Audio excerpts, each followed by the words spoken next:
Hello friends, welcome to my new video. हमने से तो आपको पता चल ही गया होगा कि मैंने ये विलेज लैंड्सकेप वाटर कलर पेंटिंग किया है। तो ये पेंटिंग इतना अच्छा क्यों लगा? तो इसलिए लिए आपको 4 पॉइंट पे गौर करना जरूरी है।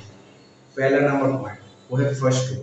फर्स्ट टोन अगर आप सही नहीं कर पाओगे तो पूरा पेंटिंग ही खराब हो जाएगा, क्योंकि फर्स्ट टोन होता है बेस। अगर बेस सही नहीं रहेगा तो फाउंडेशन तो बेकार ही हो जाएगा ना। ऐसी सी बात है। पॉइंट नंबर 2 वो है ब्रशिंग स्ट्रोक। ब्रशिंग स्ट्रोक अलग अलग करेक्टर है, अलग अलग पेज है, तो उस पर अलग अलग ब्रशिंग स्ट्रोक होंगे। पॉइंट नंबर 3 वो है दूर और सामने का जो कलर। दूर का कलर आपको लाइट यूज करना है और सामने का थोड़ा डार्क। तो कैसे मैंने किया है, अगर आप पूरा वीडियो आपको देखना पड़ेगा। अगर पूरा वीडियो नहीं देखोगे, स्किप कर दोगे, तो आपको पता कैसे चलेगा? देखो, पॉइंट नंबर 4 वो है हाईलाइट्स। वाटर कलर पेंटिंग में क्या है ना, कुछ हाईलाइट्स छोड़ना पड़ता है, क्योंकि कलर का जो कॉन्ट्रास्ट रहेगा लाइट एंड शेड का, तो वो हाईलाइट से पता चलता है।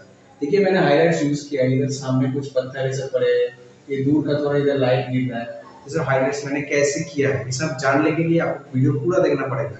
अगर चैनल पे नए हैं तो सब्सक्राइब कर लेना, अच्छा लगा तो लाइक कर देना। मेरा नाम है श्रीकांत। चलिए वीडियो शुरू करते हैं।